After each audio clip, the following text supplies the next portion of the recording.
Divorce can be an excruciating experience. In some cases, the conflict becomes very difficult to manage. Oftentimes, in high conflict cases, the parties have a tendency to feed off of each other's anger and fears. Negative energy has a way of creating more negative energy. We as human beings have a tendency to react strongly if we feel we are being attacked or if we are scared. Fear and anger are huge motivators. Fight or flight instincts kick in. Often these instincts lead us to involve the children inappropriately in adult business. My advice is to resist the urge to pile on. We are not computers.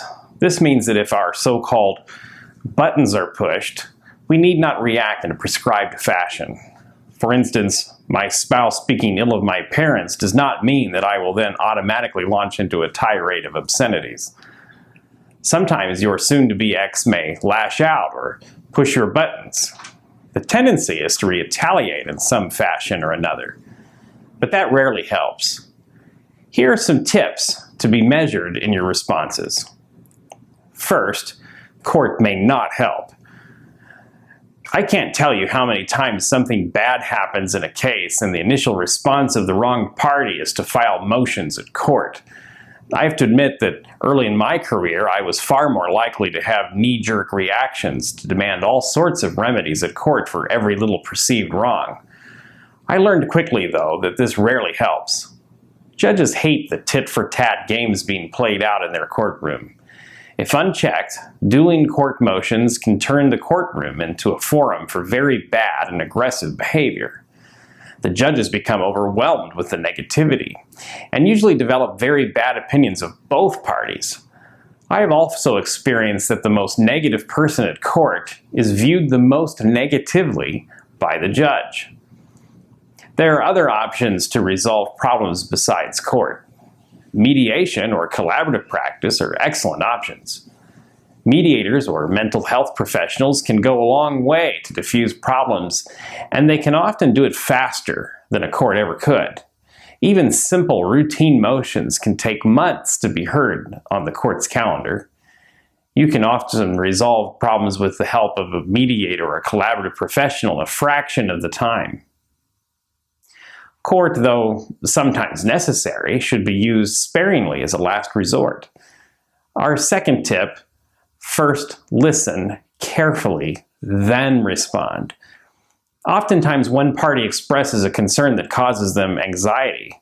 Perhaps the person doesn't say it carefully, especially if the person is upset. Often what the other party hears is only the portions that make him or her the most angry or fearful.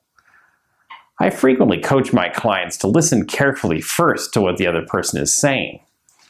I ask them to avoid getting caught up in the background noise, as in many divorces, communications can be accompanied by the emotions of hurt, fear, and anger.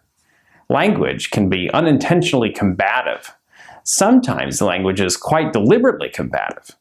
But if a person listens carefully and isolates the core concern that is driving the emotion and responds to the concern rather than the emotion at hand, the communication can be less combative and thereby more effective. The third tip: be careful about emails. Often emails can get out of hand when people are reacting emotionally. The best plan is to stop, slow down, and only respond to that portion of the email that actually needs a response. So often an angry email may be filled with a tirade, only a portion of which is relevant. Try to separate out the relevant, useful portions from the noise.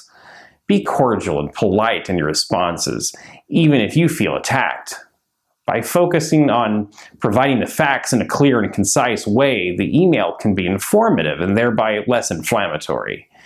You can make an effective communication without escalating the conflict further. By maintaining a friendly and courteous tone, even when tempted to respond with anger, you deprive the other person of any reasons to get defensive and keep responding.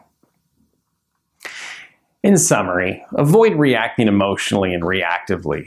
Listen carefully to what is being said and try to discover the concern being expressed. Then, rather than attack back, turn the conversation towards possible solutions in a positive way. This doesn't work every time, but with patience, it can help. Remember, while sometimes necessary, court is rarely the best answer to resolve a problem. Try to work it out, and when in need of help, seek professional assistance from a mediator or a collaborative professional. Humans are an emotional species, and much of divorce litigation is driven purely by emotion. Take time to review your own thought processes and reactions to challenges during your divorce. Ask yourself often if you are reacting out of emotion or out of thought. While emotions are a part of who you are, if left unchecked, they can block out reason and lead to sad and terrible outcomes.